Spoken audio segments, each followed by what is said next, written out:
Every afternoon, as they were coming home from school, the children used to go and play in the giant's garden. It was a lovely garden with soft green grass. Here and there over the grass stood beautiful flowers like stars, and there were 12 peach trees that in the springtime broke out into delicate blossoms of pink and pearl, and in the autumn bore rich fruit. The birds sat on the trees and sang so sweetly that the children used to stop their games in order to listen to them. "How happy we are here!" they cried to each other. One day the giant came back. He had been to visit his friend, the Cornish ogre, and had stayed with him for 7 years. After the 7 years were over, he had said all that he had to say, for his conversation was limited, and he determined to return to his own castle. When he arrived, he saw the children playing in the garden. "What are you doing here?" he cried in a very gruff voice, and the children ran away. "My own garden is my own garden," said the giant.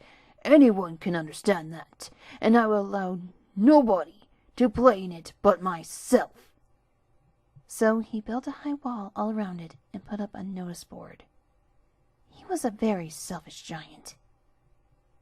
The poor children had now nowhere to play. They tried to play on the road, but the road was very dusty and full of hard stones, and they did not like it. They used to wander around the high wall when their lessons were over and talk about the beautiful garden inside. "How happy we were there," they said to each other. Then the spring came, and all over the country there were little blossoms and little birds.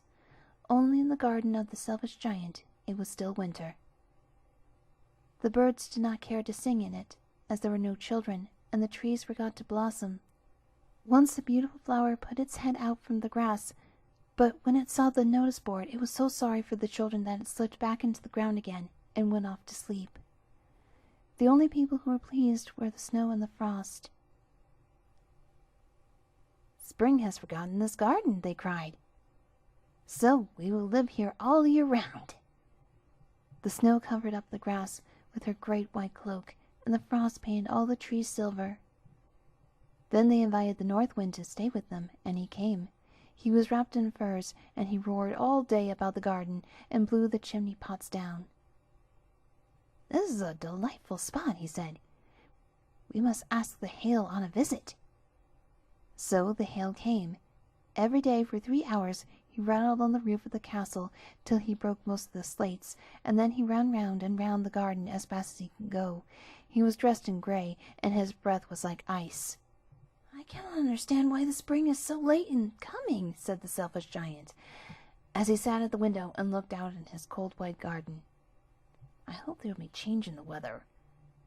But the spring never came, nor the summer. The autumn gave golden fruit to every garden, but to the giant's garden she gave none. "He is too selfish," she said. So it was always winter there, and the north wind and the hail and the frost and the snow danced about through the trees. One morning the giant was laying awake in bed when he heard some lovely music. It sounded so sweet to his ears that he thought it must be the king's musicians passing by. It was really only a little linnet singing outside his window, but it was so long that he heard a bird sing in his garden that it seemed to him that it was the most beautiful music in the world.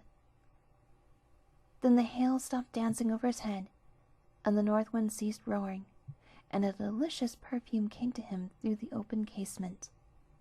"I believe the spring has come at last," said the giant, and he jumped out of bed and looked out. What did he see? He saw a most wonderful sight. Through a little hole in the wall the children had crept in, and they were sitting in the branches of the trees. In every tree he could see there was a little child, and the trees were so glad to have the children back again that they had covered themselves with blossoms, and were waving their arms gently above the children's heads. The birds were flying about and twittering with delight, and the flowers were looking up through the green grass and laughing. It was a lovely scene, only in one corner it was still winter. It was the farthest corner of the garden, and in it was standing a little boy. He was so small that he could not reach up to the branches of the tree, and he was wandering all around it, crying bitterly. The poor tree was still quite covered with frost and snow, and the north wind was blowing and roaring above it. "Climb up, little boy," said the tree, and it bent its branches down as low as it could, but the boy was too tiny, and the giant's heart melted as he looked out. "Oh, how selfish I have been," he said. "Now I know why the spring would not come here. I'll put that poor little boy on the top of the tree, then I'll knock down the wall, and my garden shall be the children's playground forever and ever." He was really very sorry for what he had done. So he crept downstairs and opened the front door quite softly and went out into the garden. But when the children saw him, they were so frightened that they all ran away, and the garden became winter again. Only the little boy did not run, for his eyes were so full of tears that he did not see the giant coming, and the giant stole up behind him and took him gently in his hand and put him up into the tree. And the tree broke at once into blossom, and the birds came and sang on it, and the little boy stretched out his 2 arms and flung them around the giant's neck and kissed him. And the other children, when they saw that the giant was not wicked any longer, came running back, and with them came the spring. "It is your garden now, little children," said the giant, and he took a great axe and knocked down the wall, and when the children were going to market at 12 o'clock, they found that the giant was playing with the children in the most beautiful garden that they had ever seen. All day long they played, and in the evening came to the giant to bid him good-bye. "But where's your little companion?" he said. "The boy I put into the tree." The giant loved him the best because he had kissed him. "We don't know," answered the children. "He has gone away." "We must tell him to be sure and come here tomorrow," said the giant. But the children said that they did not know where he lived and never seen him before, and the giant felt very sad. Every afternoon when the school was over, the children came and played with the giant, but the little boy whom the giant loved was never seen again. The giant was very kind to all the children, yet he longed for his first little friend and often spoke of him. "How I would love to see him," he used to say. Years went over, and the giant grew very old and feeble. He could not play about any more, so he sat in a huge armchair and watched the children at their games and admired his garden. "I have many beautiful flowers," he said, "but the children are the most beautiful flowers of all." One winter morning he looked out of his window as he was dressing. He did not hate the winter now, for he knew that it was merely the spring asleep, and that the flowers were resting. Suddenly he rubbed his eyes in wonder and looked, and certainly it was a marvelous sight. Suddenly he rubbed his eyes in wonder and looked. It certainly was a marvelous sight. In the farthest corner of the garden was a tree covered with lovely white blossoms. Its branches were all golden, and the silver fruit hung down from them, and underneath it stood the little boy he had loved.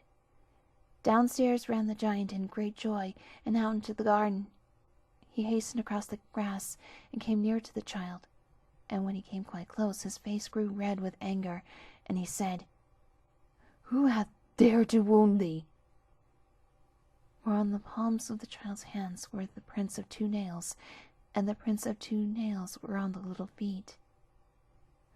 "Who hath dared to wound thee?" cried the giant. "Tell me, that I may take my big sword and slay him."